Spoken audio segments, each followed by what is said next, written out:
श्री गणेश चतुर्थी व्रत की पौराणिक कथा के अनुसार एक बार भगवान शिव तथा माता पार्वती नर्मदा नदी के किनारे बैठे थे। वहां माता पार्वती ने भगवान शिव से समय व्यतीत करने के लिए चौपड़ खेलने को कहा।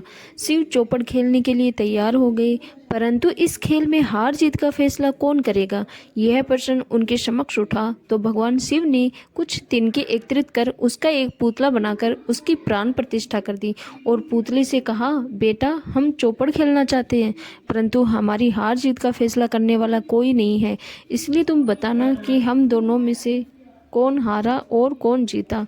उसके बाद भगवान शिव और माता पार्वती का चौपड़ खेल शुरू हो गया।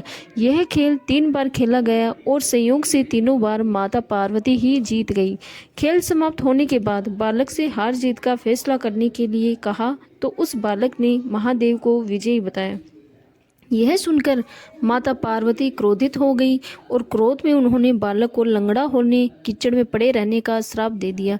बालक ने माता पार्वती से माफ़ी मांगी और कहा कि यह मुझसे अज्ञानतावश ऐसा हुआ है, मैंने किसी द्वेष भाव से ऐसा नहीं किया।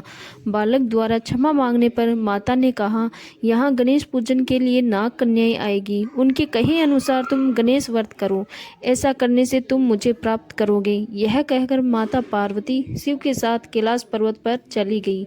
1 वर्ष के बाद उस स्थान पर नाग कन्याएं आई। तब नाग कन्याओं से श्री गणेश के व्रत की विधि मालूम करने पर उस बालक ने 21 दिन लगातार गणेश जी का व्रत किया।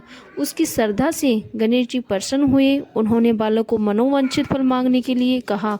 उस पर उस बालक ने कहा, हे विनायक, मुझ में इतनी शक्ति दीजिए कि मैं अपने पैरों से चलकर अपने माता पिता के साथ कैलाश पर्वत पर पहुंच सकूं और वे यह देखकर प्रसन्न हों। तब बालक को वरदान देकर श्री गणेश अंतर्धान हो गए।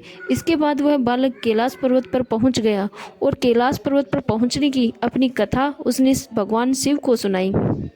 चौपड़ वाले दिन से माता पार्वती शिव जी से विमुख हो गई थी, अतः देवी के रुष्ट होने पर भगवान शिव ने भी बालक के बताए अनुसार 21 दिनों तक श्री गणेश का व्रत किया। इस व्रत के प्रभाव से माता पार्वती के मन से भगवान शिव के लिए जो नाराजगी थी वह समाप्त हो गई। तब यह व्रत विधि भगवान शंकर ने माता पार्वती को बताई। यह सुनकर माता पार्वती के मन में भी अपने पुत्र कार्तिकेय से मिलने की इच्छा जागृत हुई। तब माता पार्वती ने भी 21 दिन तक श्री गणेश का व्रत किया तथा दूर्वा फूल और लड्डुओं से गणेश जी का पूजन अर्चन किया।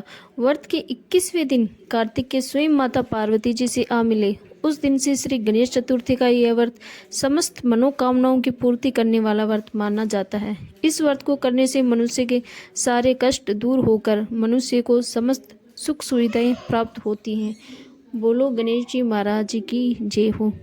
अगर आपको ये मेरी कहानी पसंद आई हो तो कहानी को लाइक करें, चैनल को सब्सक्राइब करें। Thank you.